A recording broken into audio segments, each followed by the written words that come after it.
The wedding invitation arrived on a Tuesday morning, cream-colored paper with elegant gold lettering that made my stomach drop to the floor. It wasn't just any wedding invitation, it was for my sister's wedding to my ex-fiancé, the man I'd been forced to leave just 8 months earlier. As I stared at the names printed in beautiful script, I realized this wasn't just about a wedding. This was about a betrayal so deep, so calculated, that it would eventually lead to my parents publicly branding me a traitor in front of our entire extended family. I'd love to know which corner of the globe you're watching from. And if this story speaks to you, make sure to subscribe. Tomorrow's video is one you absolutely can't miss. 3 years ago, my life looked perfect from the outside. I was 26, working as a marketing coordinator for a tech startup in downtown Seattle, and engaged to Marcus Chen, a software engineer who'd proposed to me on a hiking trail overlooking Mount Rainier. The ring was simple but elegant, a solitaire diamond that caught the light just right when I moved my hands during presentations at work. Marcus and I had been together for 2 years before the proposal. We met at a coffee shop near Pike Place Market, where I was frantically trying to finish a client presentation on my laptop while he was reading a book about sustainable architecture. When my laptop died without warning, taking my unsaved work with it, I must have made some sound of distress, because he immediately offered to help. He had a portable charger and knew how to recover temporary files. Within 20 minutes, he'd saved my presentation and my job. Our relationship developed naturally after that. Coffee dates turned into dinner dates, which turned into weekend trips to the San Juan Islands, and lazy Sunday mornings reading different sections of the newspaper while sharing a pot of coffee. Marcus was steady, reliable, and genuinely interested in my thoughts and dreams. He listened when I talked about wanting to start my own marketing consultancy someday, and he never made me feel like my ambitions were too big or unrealistic. The proposal came after we'd been talking about moving in together. We'd found a small apartment in Capitol Hill with exposed brick walls and enough space for both of us to work from home when needed.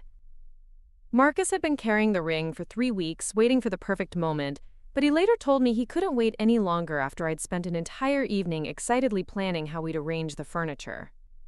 My parents, Robert and Patricia Sullivan, seemed pleased about the engagement initially. They'd always been particular about the men my sister Emma and I brought home, but Marcus had passed their various tests. He was polite at family dinners, helped clear dishes without being asked, and could hold his own in conversations about current events with my father, who prided himself on being well-informed about politics and economics. My mother liked that Marcus had stable employment and good prospects for advancement. She'd grown up in a family where money was always tight, and financial security was something she valued highly in potential sons-in-law. Marcus checked all her boxes. College educated, professionally employed, no debt, and a savings account healthy enough to afford a wedding without going into debt. Emma, who was 24 and working as a nurse at Seattle Children's Hospital, seemed happy for me too. She'd recently ended a long-term relationship with a guy who turned out to be seeing someone else, and she'd been focusing on her career and taking pottery classes in the evenings. She and Marcus got along well during family gatherings, bonding over their shared interest in environmental issues and their mutual frustration with Seattle traffic. The first sign that something was shifting came about 6 months after the engagement. Emma had been having a particularly difficult time at work. They'd been short-staffed in the pediatric ICU, and she'd been pulling extra shifts while dealing with some especially heartbreaking cases. She'd started joining Marcus and me for our weekly dinners more often, initially just to get out of her apartment and have some social interaction after long, emotionally draining days. Marcus, being the kind of person he was naturally supportive. He'd ask about her work, listen to her vent about hospital politics, and offer practical advice about managing stress. When she mentioned that her car was in the shop for a week, he immediately offered to give her rides to and from the hospital since it was on his way to his office. When she was working late shifts, he'd bring her coffee and sometimes dinner from her favorite Thai place. At first, I thought it was sweet that my fiancé and my sister were getting along so well. I'd always heard horror stories about in-laws who couldn't stand each other, so having Emma and Marcus develop a genuine friendship seemed like a blessing. They had similar personalities in some ways. Both were thoughtful, good listeners, and genuinely cared about helping people. It made sense that they'd connect. But gradually I started noticing small changes. Emma would text Marcus directly instead of going through me when she needed something. When we made plans for the three of us to hang out, she'd sometimes have suggestions for activities that catered more to his interests than mine. She started asking more detailed questions about his work, his hobbies, his thoughts on various topics. During family dinners, she'd position herself so she could maintain eye contact with him while he was talking. Marcus, for his part, seemed oblivious to any shift in dynamics. He was just being himself, kind, helpful, and treating Emma like the sister he'd never had. When she asked him to help her move furniture in her apartment, he spent an entire Saturday rearranging her living room. When she mentioned wanting to learn more about hiking, he suggested she join us on some of our weekend trips. When she was having trouble with her laptop, he spent hours helping her transfer files to a new computer. I told myself I was being paranoid. Emma had been through a rough breakup, and Marcus was just being a good future brother-in-law. There was nothing inappropriate about their interactions. They were never alone together for extended periods, and Emma always included me in their conversations and plans. I had no rational reason to feel uncomfortable about their growing friendship. The shift in my parents' attitude was more subtle, but ultimately more devastating. It started with small comments during family dinners. My mother would mention how thoughtful Marcus had been to help Emma with various tasks, but there was something in her tone that suggested she thought he was being more considerate of Emma than he was of me. My father started making observations about how well Marcus and Emma got along, how they seemed to understand each other's perspectives on work-related stress. Then came the comparisons. My mother would point out how Emma had been working so hard at the hospital, taking on extra shifts and dealing with difficult situations, while I was just working at a startup. She'd mention how Emma was directly helping children and families during some of the most challenging times in their lives, while my work was just marketing. The word just started appearing more frequently in conversations about my career and accomplishments. My father began making comments about emotional compatibility and shared values. He'd bring up how Marcus and Emma both worked in fields focused on helping people, while I was in a field focused on selling products. He'd mention how they both seemed to have a natural understanding of the pressures and rewards of careers in service to others. He started questioning whether Marcus and I were really as well suited as we'd initially thought. These conversations always happened when Marcus wasn't around. During family dinners or gatherings, my parents were perfectly pleasant and welcoming to him. But during phone calls with me, or when I stopped by their house alone, they'd bring up these doubts and observations. They'd frame their comments as concern for my happiness and future, but the underlying message was clear.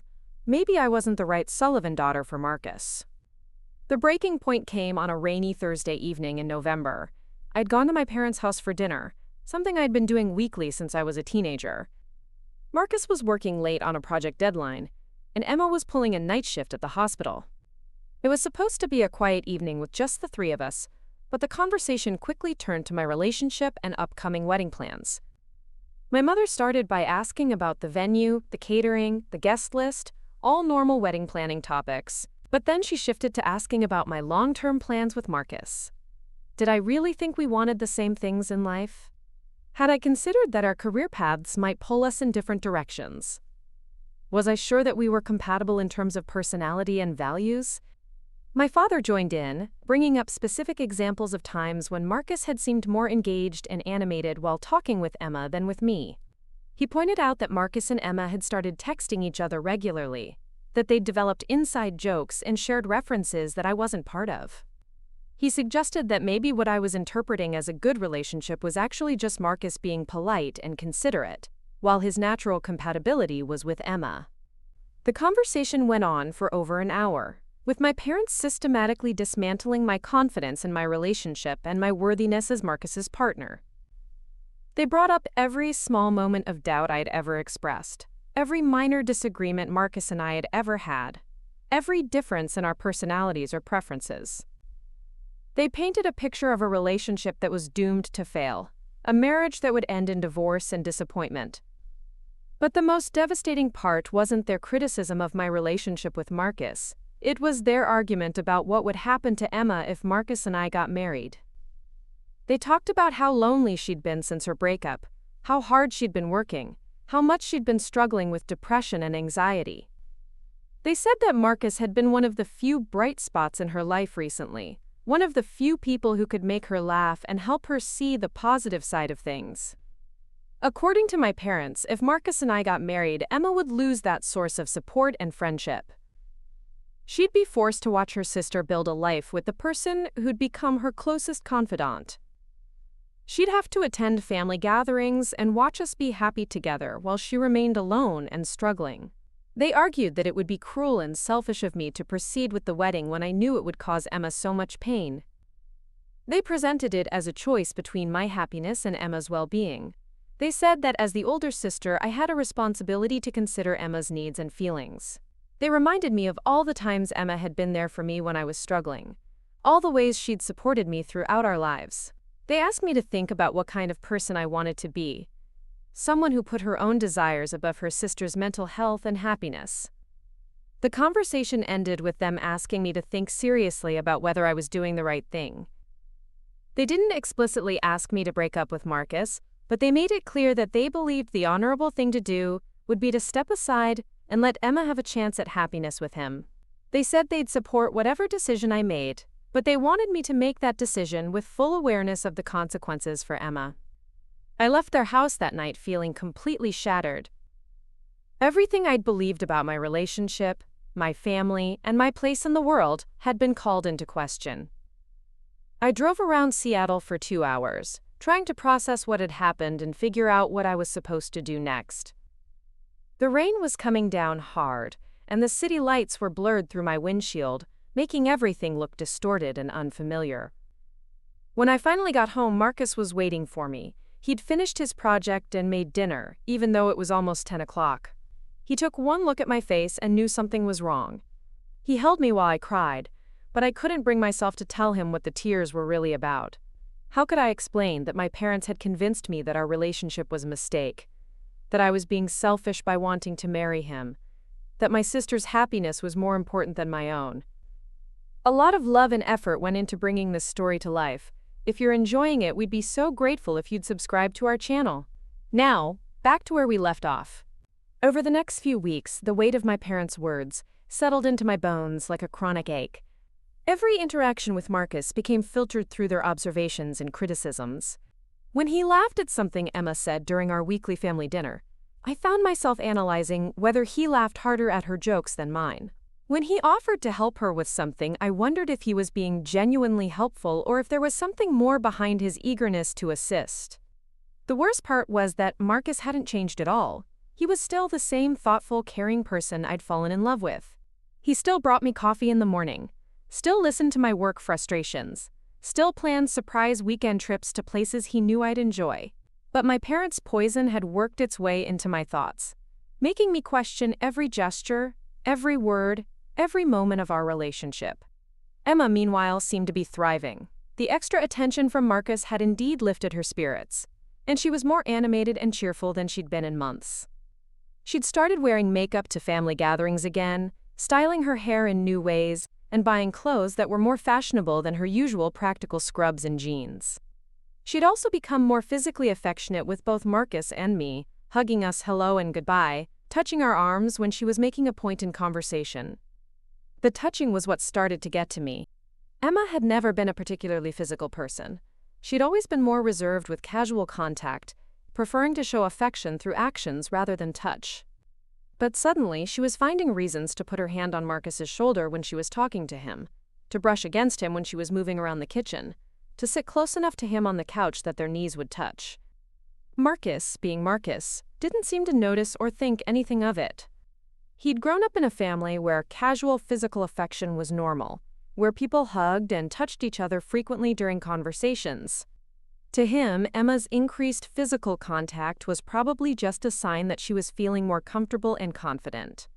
He had no way of knowing that this was a dramatic shift in her behavior, because I'd never told him how reserved she usually was. The situation came to a head during Thanksgiving dinner at my parents' house. Emma had volunteered to help with the cooking, which meant she'd been there since early morning, working alongside my mother to prepare the elaborate meal my family always expected for the holiday. By the time Marcus and I arrived in the afternoon, Emma was completely in her element, wearing a cute apron over a new sweater, her hair perfectly styled despite having been cooking all day. She greeted Marcus with a warm hug and immediately started telling him about the new recipes she'd tried, the special cocktails she'd made, the family traditions she'd incorporated into the menu. She led him around the kitchen, showing him each dish and explaining the techniques she'd used. She asked for his help opening wine bottles, arranging appetizers on serving platters, and carrying dishes to the dining room. I stood in the doorway watching this domestic scene unfold, feeling like an outsider in my own family. Emma looked like she belonged in that kitchen, like she was the one preparing a meal for her fiancé and his future in-laws. Marcus looked comfortable and happy, enjoying the warmth and excitement of the holiday preparations. My parents looked proud and pleased, watching their younger daughter shine in her role as hostess and helper. When we sat down to dinner, Emma had somehow managed to arrange the seating so that she was directly across from Marcus, while I was seated next to him but slightly turned away due to the angle of my chair. This meant that during most of the dinner conversation, Marcus was making eye contact with Emma rather than me. She'd also positioned herself so that when she reached for serving dishes or passed food around the table, she had to lean slightly in his direction. The conversation topics seemed carefully chosen to highlight Emma's best qualities and interests. My father brought up her work at the hospital, giving her opportunities to tell dramatic stories about saving children's lives and comforting frightened families. My mother mentioned Emma's pottery classes, her hiking adventures, her volunteer work at the animal shelter. Every topic showcased Emma as someone who was creative, adventurous, and dedicated to helping others. When the conversation turned to my work, the tone shifted subtly. My parents asked polite questions about my projects and clients, but there was no enthusiasm in their voices, no follow-up questions that would allow me to elaborate or share interesting details. When I mentioned a successful campaign I'd recently launched, my mother changed the subject to ask Emma about her plans for the evening shift she was covering the next day. After dinner, while my parents were cleaning up and I was helping clear the table, Emma asked Marcus if he wanted to see some of the pottery pieces she'd been working on. She led him to the basement, where she'd set up a small studio space in what used to be my father's workshop. They were down there for almost an hour, and when they came back up, they were both laughing about something that had apparently happened while she was showing him how to center clay on the wheel. Marcus had clay residue on his hands and a small smudge on his cheek that Emma had missed when she'd tried to clean it off. They both looked relaxed and happy, like they'd just shared an intimate and enjoyable experience. Emma was glowing with the kind of satisfaction that comes from successfully sharing something you're passionate about with someone who appreciates it. That night, lying in bed next to Marcus, I finally worked up the courage to bring up what had been bothering me. I started carefully, asking him what he thought about Emma's recent changes in behavior and mood.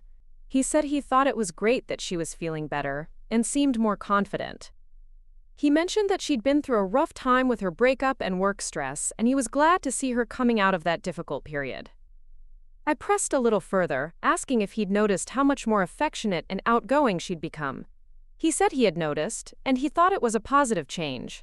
He said Emma had always seemed like a warm person who was just holding herself back, and he was happy to see her letting her guard down and being more herself. Then I asked the question that had been burning in my mind for weeks. Did he think Emma might have developed feelings for him? Marcus was quiet for a long moment, and I could feel the tension in his body as he considered the question. Finally, he said he hadn't really thought about it, but now that I mentioned it, he could see how some of her behavior might be interpreted that way. He was quick to reassure me that he'd never encouraged anything inappropriate, that he'd always thought of Emma as a sister, and that he'd never had any romantic thoughts about her. He said he'd been trying to be a good friend and future brother-in-law, but if I thought his behavior was sending the wrong signals, he'd be more careful about maintaining boundaries. But then he asked me a question that hit me like a physical blow. Did I think Emma's feelings for him were the real issue, or was I having doubts about our relationship? He said he'd noticed that I'd been distant and anxious lately, that I'd been questioning things that had never been problems before, He wondered if maybe I was looking for reasons to be concerned about Emma, because I was actually concerned about us. I wanted to tell him about my parents' conversation, about their arguments and observations, about the pressure I was feeling to choose between my happiness and Emma's well-being. But the words wouldn't come. How could I explain that my parents had convinced me that our relationship was a mistake, without making it sound like I agreed with them? How could I tell him that I was being asked to sacrifice my future for my sister's happiness without making him feel like he was just a prize to be won or lost? Instead, I deflected. I said I was just feeling stressed about wedding planning and work, that I was probably overthinking things that weren't really problems. I assured him that I loved him and wanted to marry him, that Emma's behavior wasn't his fault, and that I'd try to be less sensitive about things that didn't really matter. But the damage was done. The conversation had highlighted all the doubts and fears that had been building in my mind, and now Marcus was aware that something was wrong. He started being more observant, more careful about his interactions with Emma, more attentive to my moods and reactions. This heightened awareness made everything feel more awkward and artificial. Emma seemed to sense the shift in dynamics too. She started being more obvious about her attention to Marcus, more direct in her flirtation, more competitive with me, for his focus and approval. During our next family dinner, she wore a low-cut sweater and positioned herself so that Marcus would have a clear view when she leaned forward to reach for things on the table. She brought up topics that excluded me from the conversation. Work stories that Marcus could relate to, but I couldn't.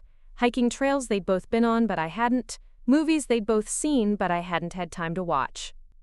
My parents' approval of Emma's behavior was becoming more obvious too. They smiled approvingly when she monopolized Marcus's attention. They laughed enthusiastically at her jokes and stories. They found excuses to leave the room so that she could have more one-on-one time with him. They were actively facilitating her pursuit of my fiancé, and they were doing it right in front of me. The final straw came during a December family gathering to celebrate my father's birthday. Emma had spent the afternoon preparing his favorite meal, and she'd invited Marcus to come early to help with the cooking. When I arrived after work, I found them in the kitchen together, working side by side like a couple who'd been cooking together for years. Emma was wearing one of my mother's aprons, which made her look even more like the daughter-in-law my parents had always wanted. Marcus was chopping vegetables while she stirred something on the stove, and they were talking quietly and laughing together. The scene was so domestic, so intimate, that I felt like I was intruding on a private moment. My mother appeared beside me in the doorway, and I could feel her watching my reaction. After a moment, she put her hand on my shoulder and said, "They make a good team, don't they?"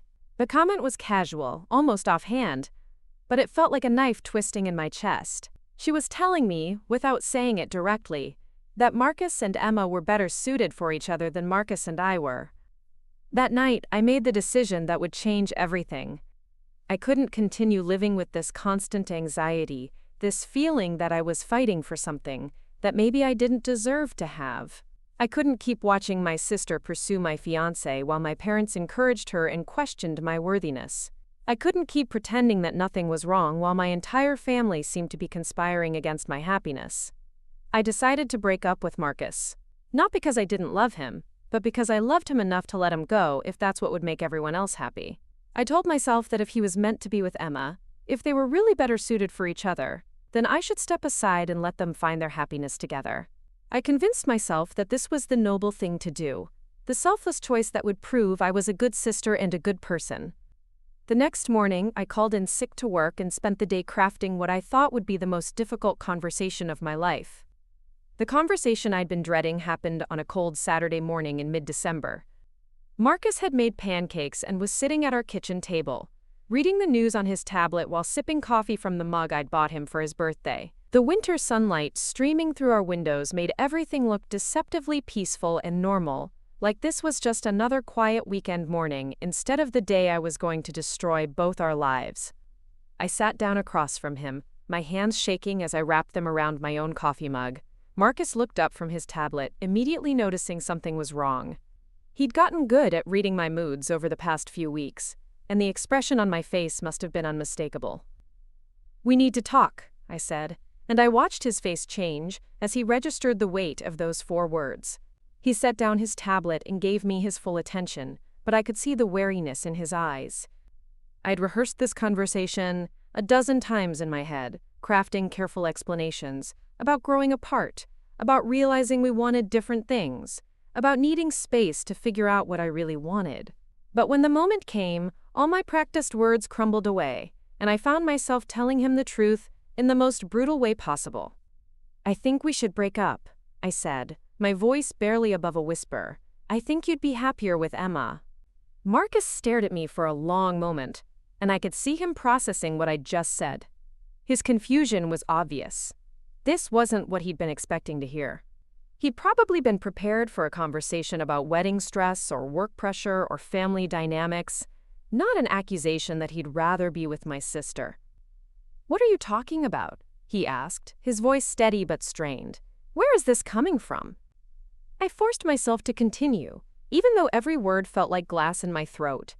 I told him about the way he lit up when Emma was around, about how natural and easy their interactions seemed, about how they shared interests and perspectives that he and I didn't. I painted a picture of a relationship that was wrong from the start, an engagement that was based on convenience rather than genuine compatibility. Marcus listened without interrupting, but I could see the hurt and confusion building in his expression. When I finished my carefully constructed argument, he was quiet for a long time.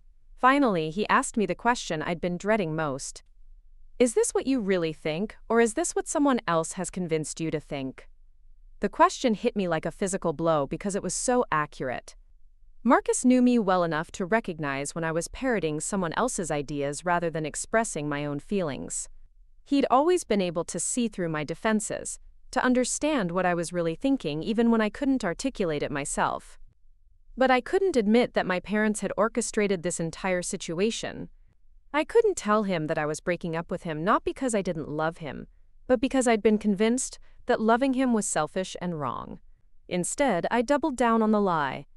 "This is what I think," I said, forcing myself to meet his eyes. "I've been thinking about it for weeks, and I think we're making a mistake. I think you and Emma would be better together, and I think I need to figure out what I really want before I make any more commitments." Marcus's expression shifted from confusion to something that looked like grief. He reached across the table and took my hand, and I had to resist the urge to pull away. "I love you," he said simply. "I don't want to be with Emma. I want to be with you. I want to marry you and build a life with you. If there's something wrong with our relationship, we can work on it. We can go to counseling. We can talk through whatever problems you're seeing. We can figure this out together." His words were everything I'd hoped to hear, and everything I couldn't accept. The rational part of my brain was screaming that this was a mistake, that Marcus was offering me exactly what I wanted, that I should take his hand and tell him the truth about what had been happening with my family. But the poison my parents had planted was too strong. I'd spent weeks convinced that I was being selfish, that Emma's happiness was more important than my own, that the honorable thing to do was to step aside and let the people I loved find their happiness together. I'd been so thoroughly manipulated that I genuinely believed I was doing the right thing. "I'm sorry," I whispered, pulling my hand away from his. "I've made up my mind. I think this is what's best for everyone." Marcus stared at me for another long moment, and I could see him trying to understand what was happening. Finally, he nodded slowly and stood up from the table. "If this is really what you want," he said, his voice carefully controlled, "then I'll respect your decision. But I need you to know that this isn't what I want. I'm not going to suddenly start pursuing Emma just because you've decided we're not right for each other." He gathered his things with quiet dignity, packing his clothes and personal items into the same duffel bag he'd used when he'd first started staying over at my apartment. I watched him move through our shared space, collecting the pieces of the life we'd built together, and I felt like I was watching my own heart being torn apart. Before he left, he turned back to me one last time. "I hope you find whatever it is you're looking for," he said. "And I hope someday you'll tell me what really happened here, because I don't think I'm getting the whole story." After he left, I called my mother and told her what I'd done. I expected her to be sympathetic, to comfort me through what was obviously a difficult and painful decision. Instead, she was brisk and businesslike, already moving on to the practical implications of the breakup. "You'll need to cancel the wedding venue," she said. "And return the dress. Emma can help you with the vendor cancellations. She's good at handling difficult conversations. The mention of Emma felt like salt in an open wound. I'd just sacrificed my relationship and my happiness for her sake, and my mother was already planning to put her in charge of cleaning up the mess. It was like my pain and loss were just inconvenient details to be managed efficiently. Over the next few days, I threw myself into the grim task of dismantling my wedding plans. I called vendors, canceled contracts, and dealt with the complicated logistics of undoing months of careful planning. Some vendors were understanding, others were frustrated about the short notice and the lost revenue. The wedding dress shop wouldn't give me a full refund, but they offered store credit that I knew I'd never use. The worst part was telling our friends and extended family about the breakup. I'd crafted a vague explanation about growing apart and realizing we weren't as compatible as we'd thought, but everyone wanted more details. They asked questions I couldn't answer honestly, offered sympathy I felt I didn't deserve, and made suggestions about reconciliation that I had to deflect. Emma's reaction to the news was everything I'd expected and dreaded. She was shocked and concerned, full of questions about what had happened and whether there was anything she could do to help. She offered to be there for me during the difficult transition, to help with the practical tasks of separating my life from Marcus's, to provide emotional support during what she assumed was a devastating time. But underneath her concern, I could see something else. There was a brightness in her eyes, a barely contained excitement that she was trying to hide out of respect for my feelings. She was trying to be a good sister, but she couldn't completely suppress her happiness about the fact that Marcus was suddenly available. My parents' reaction was more complex. They expressed appropriate sympathy about the end of my relationship, but there was an undercurrent of satisfaction in their concern. They'd gotten what they wanted. Marcus was no longer committed to me, and Emma now had a chance to pursue him without the complication of betraying her sister. They were careful not to seem too pleased about the situation, but they couldn't hide their relief entirely. My mother started making comments about how this was probably for the best, how sometimes these things happen for a reason, how I'd eventually find someone who was a better match for me. My father mentioned that Marcus had seemed more relaxed and comfortable with Emma anyway, that maybe I'd been trying to force something that wasn't meant to be. The most painful part was that Marcus kept his word about not pursuing Emma.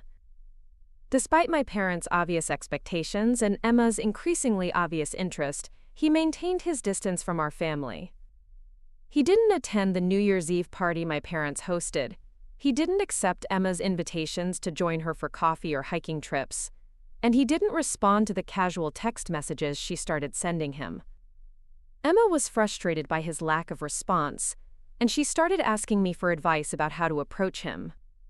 She wanted to know if I thought enough time had passed, if I would be comfortable with her reaching out to him, if I had any insights about what he might be thinking or feeling. These conversations were torture. Emma was asking me to help her pursue the man I'd just given up for her sake, and she had no idea about the sacrifice I'd made. She thought I'd genuinely fallen out of love with Marcus, that I'd realized we weren't right for each other, that I'd be happy to see him find happiness with someone else. I gave her vague, non-committal responses, but I could see her growing impatience with Marcus's lack of interest. She'd expected him to be more available, more grateful for her attention, more willing to explore the possibility of a relationship with her. Instead, he seemed to be grieving the loss of our relationship and avoiding anything that reminded him of what he'd lost. By February, Emma's frustration had turned into something darker. She started making comments about how Marcus was being unnecessarily dramatic about the breakup, how he was wallowing in self-pity instead of moving on with his life. She suggested that maybe he was trying to make me feel guilty about ending things, that his continued sadness was a form of emotional manipulation. My parents began echoing these sentiments. They said Marcus was being immature and selfish, that he was refusing to accept reality and move forward. They started painting him as the villain in the story, someone who was too proud and stubborn to appreciate the opportunity he'd been given to find real happiness with Emma. The narrative they were constructing was insidious and effective. Marcus's grief over our breakup was reframed as selfishness. His refusal to immediately pursue Emma was portrayed as cruelty. His distance from our family was described as punishment for a decision that was supposed to be in everyone's best interest. I found myself defending Marcus in these conversations, which only seemed to frustrate my parents and Emma more. They couldn't understand why I was taking his side when he was clearly being unreasonable and hurtful. They started suggesting that maybe I was having second thoughts about the breakup, that maybe I was trying to sabotage Emma's chances with Marcus because I was jealous or regretful. The situation reached a breaking point in March, when Emma decided to take a more direct approach. She showed up at Marcus's apartment unannounced, armed with homemade cookies and a carefully rehearsed speech about how she'd always had feelings for him and how she thought they could be happy together. Marcus's response was not what she'd expected. Instead of being flattered or interested, he was angry. He told her that he wasn't interested in dating anyone from my family, that he thought her pursuit of him was inappropriate given the circumstances, and that he wanted her to stop contacting him. Emma came home in tears, devastated by the rejection and humiliated by Marcus's harsh response. She told my parents that Marcus had been cruel and heartless, that he'd made her feel foolish and unwanted, that he'd basically told her she wasn't good enough for him. My parents' reaction was swift and decisive. They were furious with Marcus for hurting Emma, for rejecting her when she'd been vulnerable and honest about her feelings. They decided that Marcus had shown his true colors, that he was selfish and cruel, that he didn't deserve either of their daughters. But their anger wasn't directed solely at Marcus. They were also angry with me for defending him, for not being more supportive of Emma's pursuit, for not helping to facilitate the relationship they'd all been hoping would develop. They started questioning my motives, wondering if I'd sabotaged things somehow, if I'd been secretly hoping Marcus would wait for me to change my mind. The accusations started small but grew more serious over time. They suggested that I'd been giving Emma bad advice about how to approach Marcus. They wondered if I'd been in contact with him, warning him about Emma's interest, or trying to maintain some kind of emotional connection that would prevent him from moving on. Eventually, they began to suspect that I'd never really wanted to break up with Marcus at all, that I'd been playing some kind of game or manipulation of my own. They started to believe that I'd ended the relationship as a test, expecting Marcus to fight for me or wait for me to come back, and that I was now angry because my plan hadn't worked. The final accusation came in April, during what was supposed to be a peaceful family dinner. Emma had been particularly quiet and withdrawn, still stinging from Marcus's rejection and struggling with her own feelings of inadequacy and confusion. My parents had been watching me carefully throughout the meal, and I could sense their growing frustration with what they perceived as my lack of remorse or concern for Emma's pain. Finally, my father put down his fork and looked at me directly. "I think you need to tell us the truth about what really happened with Marcus," he said. "Because I don't think you've been honest with any of us, and I think your lies have hurt Emma more than you realize." The conversation that followed would change everything, and would lead to the public accusation that would destroy what remained of my relationship with my family forever. The silence that followed my father's demand stretched on for what felt like hours, but was probably only seconds. I could feel the weight of 3 pairs of eyes on me, waiting for an explanation I couldn't give without exposing the very people who were now questioning my honesty. The irony wasn't lost on me. They wanted the truth, but the truth would reveal their own manipulation and orchestration of this entire disaster. "I don't know what you mean," I said carefully, trying to keep my voice steady. "I told you why Marcus and I broke up. We realized we weren't compatible." My mother leaned forward, her expression sharp with suspicion. "That's not what Emma thinks. She thinks you've been sabotaging her chances with Marcus from the beginning. She thinks you never really wanted them to be together." Emma, who had been staring at her plate throughout this exchange, finally looked up. Her eyes were red-rimmed and angry, and when she spoke, her voice was thick with hurt and accusation. "You told me you were fine with me approaching him," she said. "You said you wanted him to be happy. But then when I finally got the courage to tell him how I felt, it was like he was already prepared to reject me. Like someone had warned him I was coming." The accusation hung in the air like a toxic cloud. I could see the pieces falling into place in their minds. They'd convinced themselves that I'd been playing a long game, manipulating events behind the scenes to ensure that neither Emma nor I ended up with Marcus.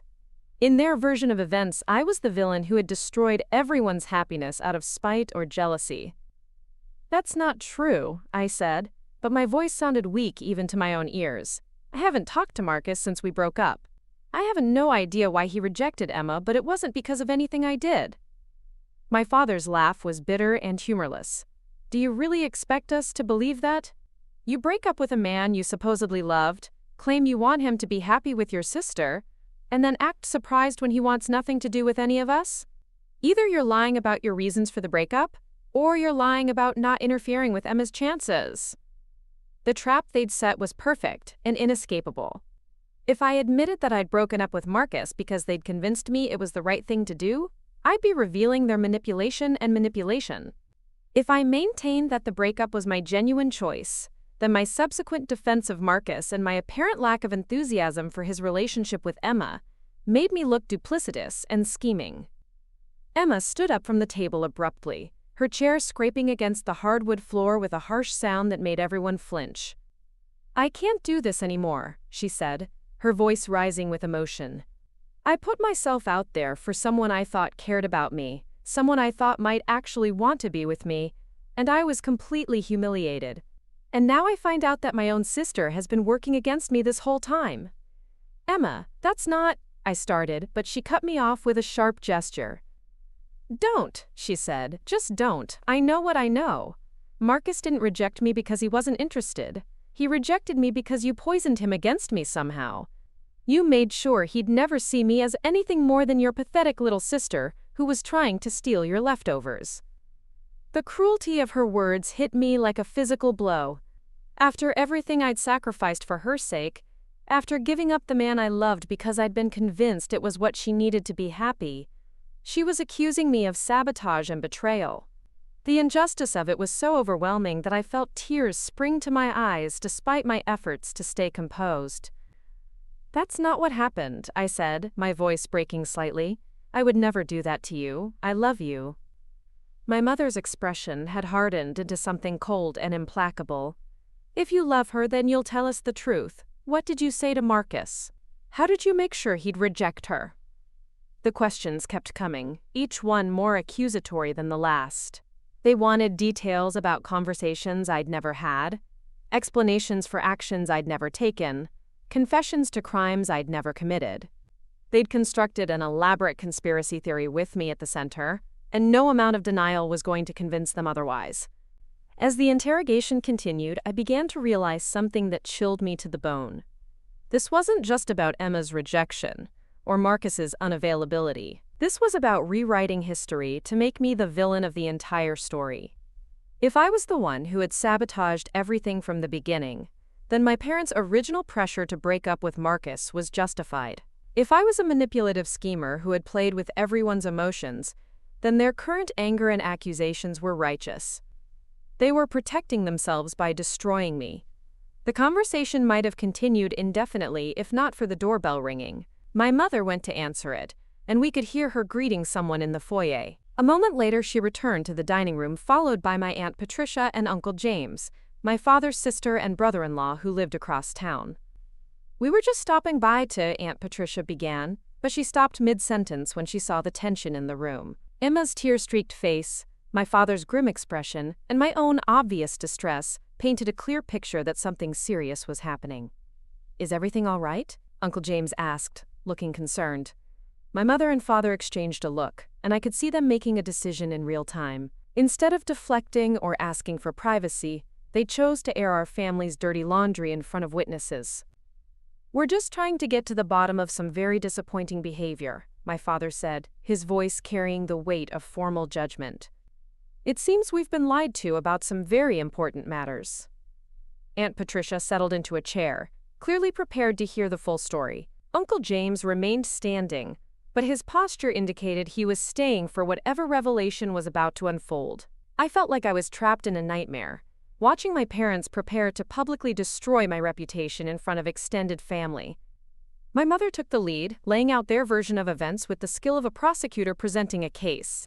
She painted a picture of a jealous, manipulative daughter who had broken up with her fiancé not out of genuine incompatibility, but as part of an elaborate scheme to ensure that no one else could have him either. She described my supposed sabotage of Emma's chances, my alleged secret communications with Marcus, and my duplicitous behavior throughout the entire ordeal. Emma added her own testimony, describing her humiliation at Marcus's hands and her certainty that I had somehow orchestrated her rejection. She spoke with the passion of someone who genuinely believed she'd been wronged, her hurt and anger lending credibility to accusations that were completely false. My father concluded their presentation by drawing a parallel that would haunt me for years to come. "What we're dealing with here," he said solemnly, "is nothing short of treason, treason against her own family. We trusted her, we took her at her word, and she used that trust to manipulate all of us and hurt the people who love her most." The word treason hung in the air like an executioner's blade. It was such a dramatic, final accusation that it elevated this family drama into something that felt historical and unforgivable. I wasn't just a daughter who had made mistakes or a sister who had acted selfishly. I was a traitor who had betrayed the fundamental bonds of family loyalty.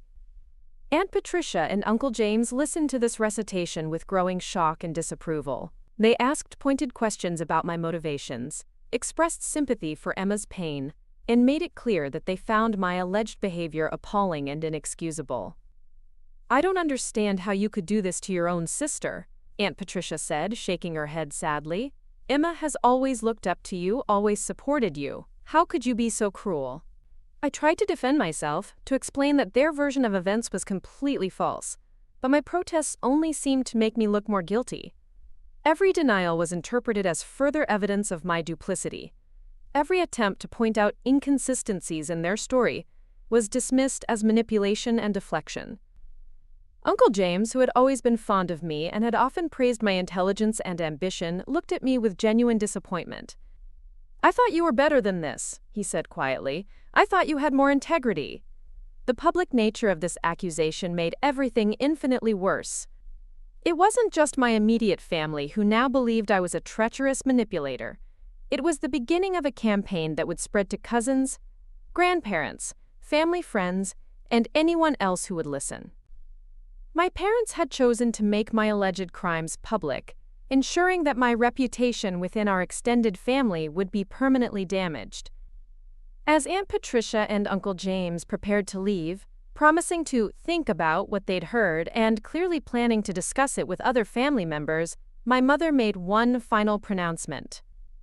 "We're going to need some time to figure out how to move forward from this," she said, her voice cold with finality. "Trust, once broken, is very difficult to repair. And the trust we had in you has been completely destroyed." The message was clear. I was no longer welcome in my family home. The relationships I'd spent 26 years building, the bonds I'd thought were unbreakable, had been severed in a single evening.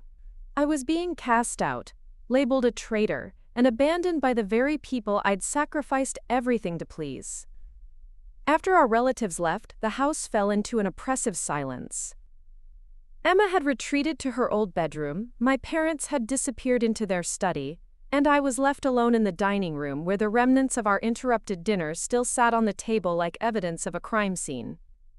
I gathered my purse and coat with shaking hands, knowing that I was probably leaving my childhood home for the last time.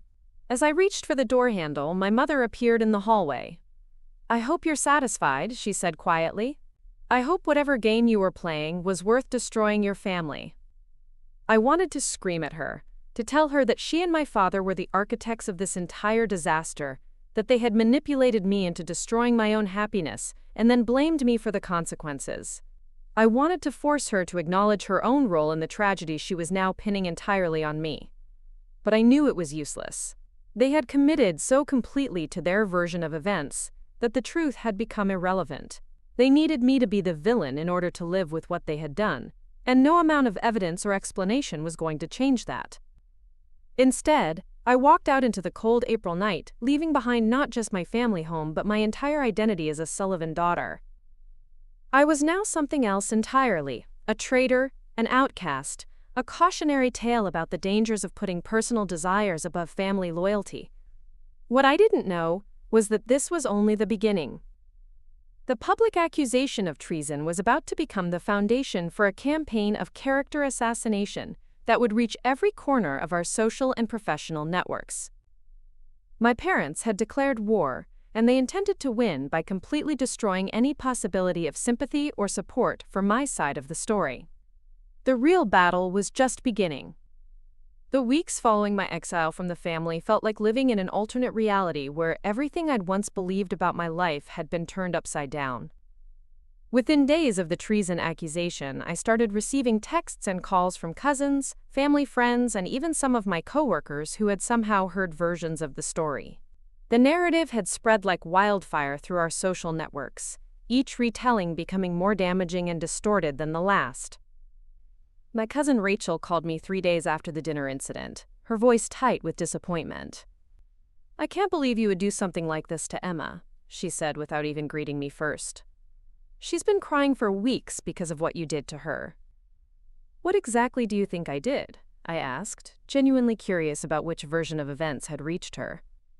"You sabotaged her relationship with Marcus because you were jealous that he preferred her over you," Rachel said matter-of-factly. "Uncle Robert said you've been lying to everyone about why you really broke up with him, and that you've been secretly trying to get back together with him while pretending to support Emma." This version was even more elaborate than what my parents had accused me of at dinner. Somehow, in the telling and retelling, my alleged crimes had expanded to include actively pursuing Marcus, while publicly encouraging Emma to do the same. I was apparently conducting some kind of elaborate double-cross that would make a soap opera villain proud. I tried to explain my side of the story to Rachel, but she cut me off before I could get very far. "I don't want to hear your excuses," she said. "Emma showed me the text where Marcus basically told her she was worthless. No one would be that cruel unless someone had poisoned him against her first."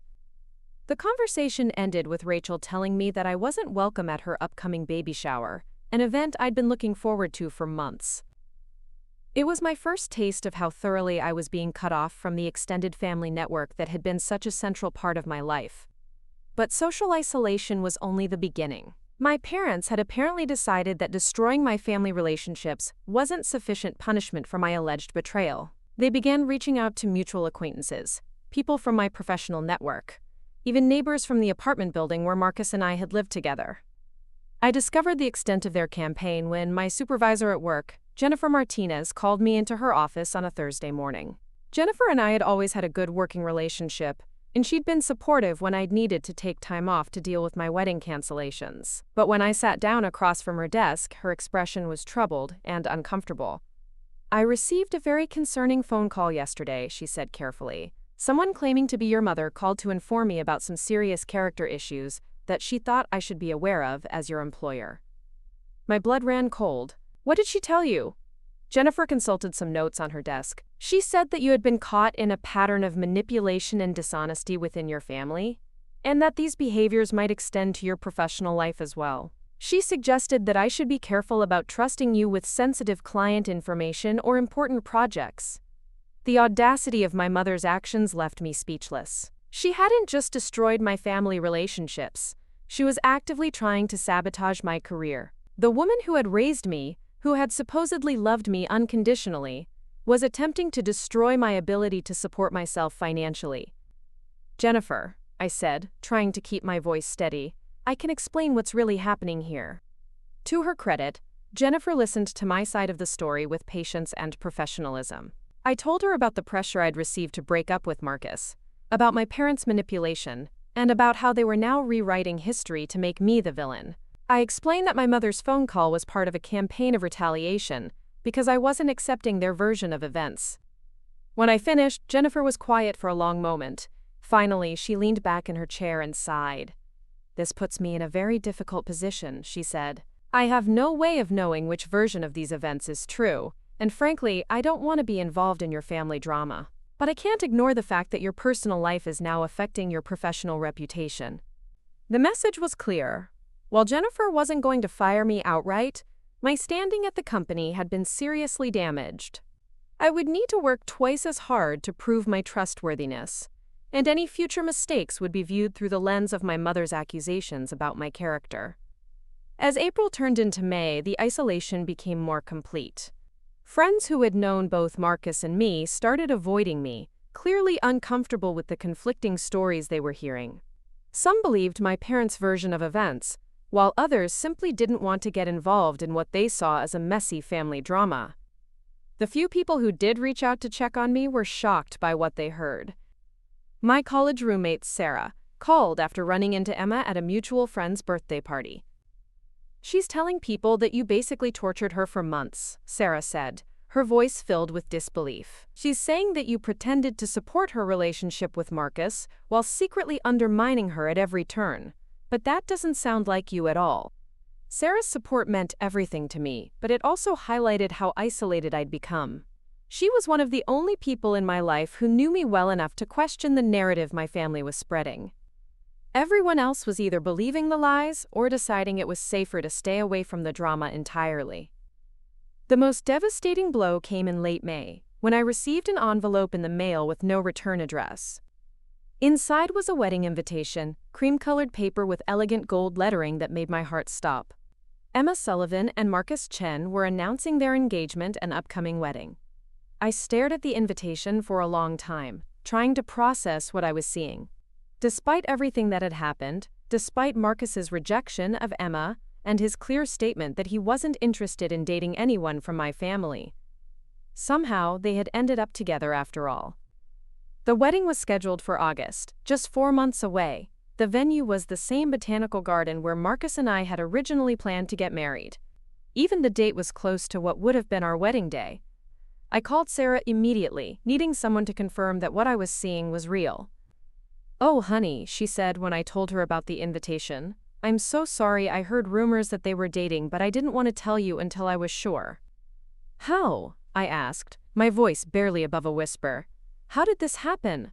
Marcus told Emma he wasn't interested. He wanted nothing to do with our family." Sarah was quiet for a moment. "From what I heard, your parents went to see him. They told him that you had admitted to lying about the breakup, that you'd confessed to manipulating the whole situation because you were having second thoughts. They convinced him that Emma was just as much a victim of your scheming as he was." The final piece of my parents' plan clicked into place. They hadn't just destroyed my relationships and reputation. They had actively worked to ensure that Marcus and Emma would end up together. They had gone to him with false information about my motivations, positioning themselves and Emma as fellow victims of my manipulation. Marcus, still hurt and confused by our breakup, had apparently been receptive to an explanation that painted me as the villain. If my parents had convinced him that I'd been playing games all along, that I'd broken up with him for manipulative reasons rather than genuine incompatibility, then Emma's interest would seem like a genuine consolation, rather than an inappropriate pursuit. "There's something else," Sarah said hesitantly. "I heard that they're planning a big wedding, with your whole extended family invited. And apparently, you're specifically not invited. Your parents made it clear that you're not welcome." The cruelty of this final twist was breathtaking. Not only had my parents orchestrated the very relationship I'd been told to sacrifice my happiness for, but they were planning to celebrate it with a wedding that excluded me entirely. I would be the only member of my immediate family not present to witness Emma marry the man I'd given up for her sake. The irony was so complete it was almost artistic. I had broken up with Marcus because my parents convinced me that Emma's happiness was more important than my own. Now Emma was getting exactly what my parents had claimed she needed, a relationship with Marcus, while I was being punished for supposedly sabotaging the very outcome they had wanted all along. But perhaps the most painful realization was that Marcus had believed their lies about me. Despite 2 years of being together, despite knowing me well enough to see through my defenses and understand my real thoughts and feelings, he had accepted my parents' narrative about my manipulative nature. The man who had once offered to work through any problems in our relationship had ultimately decided that I was capable of the elaborate deception they described. As summer progressed, I began to understand that this wasn't a temporary estrangement that would heal with time. My parents had committed so completely to their version of events that there was no path back to reconciliation. They had burned every bridge, destroyed every relationship, and constructed a narrative so comprehensive that admitting they were wrong would require acknowledging their own manipulation and cruelty. Emma, who had gotten everything she'd wanted, seemed to have convinced herself that she deserved it. In the few mutual acquaintances who still spoke to me, I heard reports of her discussing how grateful she was that the truth about my character had finally come to light. She spoke about Marcus as if she'd rescued him from my manipulative clutches, as if their relationship was a fairy tale ending to a story where I had been the villain all along. The wedding took place on a beautiful Saturday in August. I didn't attend, obviously, but I heard about it from Sarah, who had been invited despite her support of me. She described a lavish ceremony with over 200 guests, a reception that lasted until midnight, and speeches that repeatedly referenced how love had triumphed over deception and manipulation. "They've really committed to this story," Sarah told me afterward. "Everyone there seemed to believe that you were some kind of master manipulator who had been exposed and defeated. It was like they were celebrating not just the wedding, but your downfall." That evening, alone in my apartment, I finally allowed myself to grieve not just for the relationship I'd lost, but for the family I'd thought I'd known. The parents who had raised me, who I'd believed loved me unconditionally, had revealed themselves to be capable of breathtaking cruelty and manipulation. They had destroyed my life to create the outcome they wanted, then rewritten history to make themselves the heroes of the story. 6 months later, I made the decision to move across the country. There was nothing left for me in Seattle except painful memories and a social network that had been poisoned against me. I found a job with a marketing firm in Atlanta, far enough away that I wouldn't accidentally run into anyone from my former life. I changed my phone number, deleted my social media accounts, and started over with a clean slate. It was liberating in some ways. I could be whoever I wanted to be without the weight of my family's expectations and manipulations. But it was also profoundly lonely, knowing that I was truly on my own in the world. 3 years have passed since that devastating dinner where I was accused of treason against my own family. I've built a new life in Georgia, with new friends who know nothing about my history, and new colleagues who judge me only on my work performance. I've even started dating again, though I'm much more cautious about trusting people with my heart. Sometimes I wonder what would have happened if I'd stood up to my parents from the beginning, if I'd refused to break up with Marcus and called out their manipulation for what it was. Would Marcus and I be married now? Would Emma have found happiness with someone else? Would my family still be intact? But I've learned to stop torturing myself with those questions. The truth is that my parents showed me exactly who they were willing to become when they didn't get what they wanted. They were willing to destroy their own daughter's life, rather than accept that their preferred outcome might not be possible. The wedding invitation still sits in my desk drawer, a reminder of how completely my family was willing to sacrifice me for Emma's happiness. But it's also a reminder that I survived their betrayal, that I was strong enough to rebuild my life even after losing everything I'd thought was permanent. I may have been accused of treason, but the real betrayal came from the people who were supposed to love me unconditionally. In the end, I learned that sometimes the most important victory is simply refusing to let the people who hurt you destroy your sense of self-worth. I am not the villain in this story, no matter how many times they told that lie. And finally, after all these years, I truly believe that. The most unexpected part of my healing journey came 2 years into my new life in Atlanta. I was working late at the office when I received a LinkedIn message from someone named David Park. The name didn't immediately ring a bell, but when I opened the message, I realized he was Marcus's former coworker from Seattle. "I hope you don't mind me reaching out," his message read. "I worked with Marcus at TechFlow, and I've been thinking about reaching out to you for months. There are some things about the situation between you, Marcus, and your family that I think you deserve to know." My hands were shaking as I typed back, asking him to call me. Within minutes, my phone was ringing, and David was telling me a story that turned everything I thought I knew about the aftermath of my breakup on its head. "Marcus never got over you," David said without preamble. "After you broke up, he was a mess for months. He kept saying that something didn't add up, that the breakup didn't make sense given everything you'd built together." David explained that Marcus had confided in him extensively during those dark months after our relationship ended. Marcus had been convinced that I'd been pressured or manipulated into breaking up with him, but he couldn't figure out how or why. He'd wanted to reach out to me multiple times, but had been afraid of making things worse. "Then your parents showed up at his apartment," David continued. "This was about 6 months after the breakup. They told him that you'd been struggling with guilt about lying to him, that you'd finally admitted the truth about why you'd really ended things." According to David, my parents had spun an elaborate tale about my supposed confession. They claimed I'd admitted to having doubts about Marcus from early in our relationship, that I'd been too cowardly to be honest about my feelings, and that I'd manufactured the story about Emma to make the breakup seem noble rather than selfish. They said you'd confessed to stringing him along because you were afraid of being alone, but that you'd never really been in love with him, David said. They made it sound like you'd finally done the mature thing by admitting your deception. But the most insidious part of their manipulation was how they'd positioned Emma in the story. They'd told Marcus that Emma had been just as hurt by my alleged lies as he was, that she'd defended me and our relationship right up until my supposed confession. They painted her as a loyal sister who had been betrayed along with him. Your parents were very convincing, David said. They seemed genuinely concerned about both Marcus and Emma. They said Emma had been devastated to learn that you'd used her as an excuse, that she felt partially responsible for the breakup because she'd been too trusting. The manipulation was so sophisticated, so perfectly crafted to Marcus's psychology, that I almost admired its terrible artistry. My parents had identified exactly what would convince him to stop questioning the breakup and start considering Emma as a potential partner.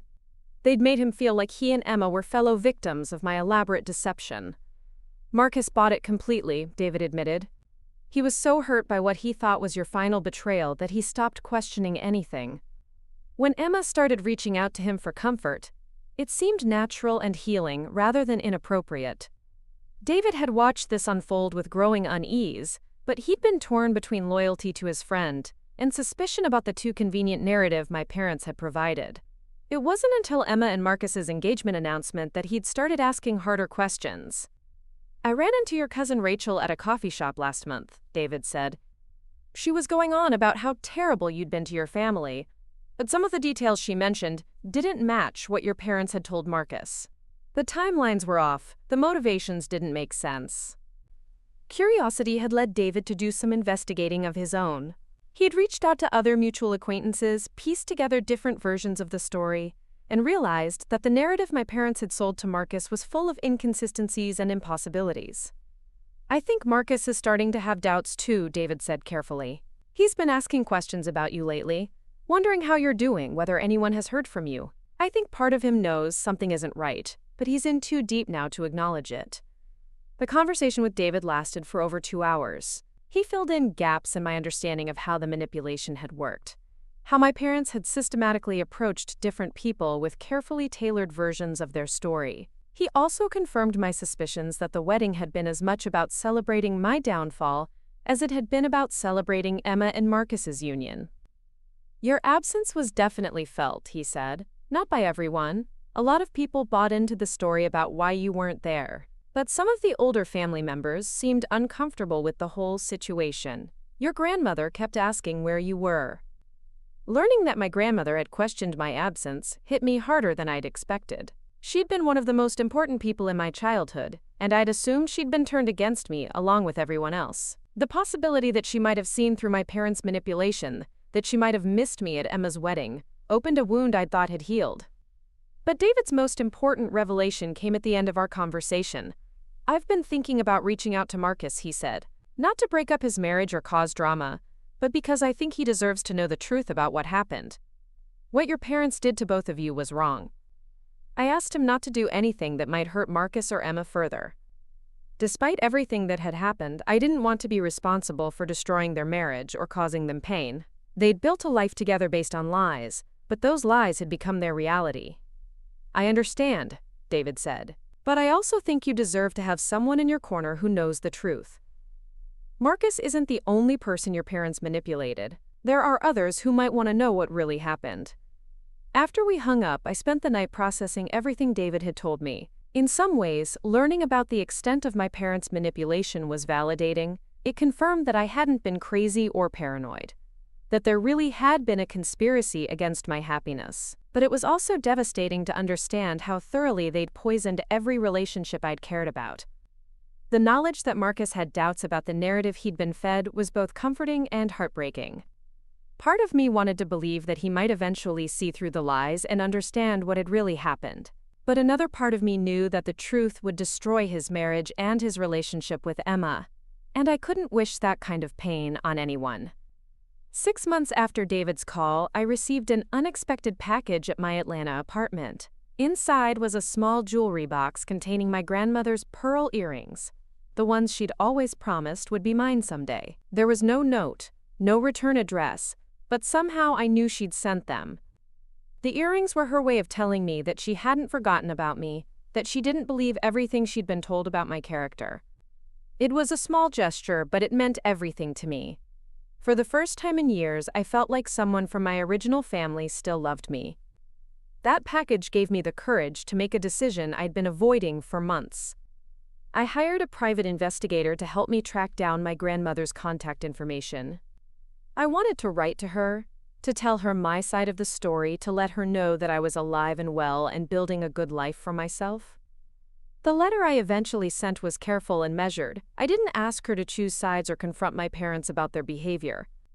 I simply told her that I loved her, that I missed her, and that I wanted her to know I was okay.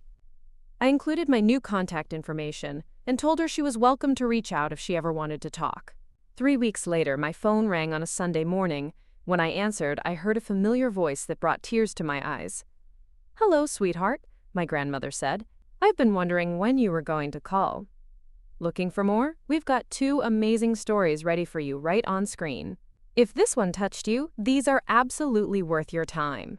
Click to watch them now, and hey, subscribe and hit that bell to never miss our latest uploads."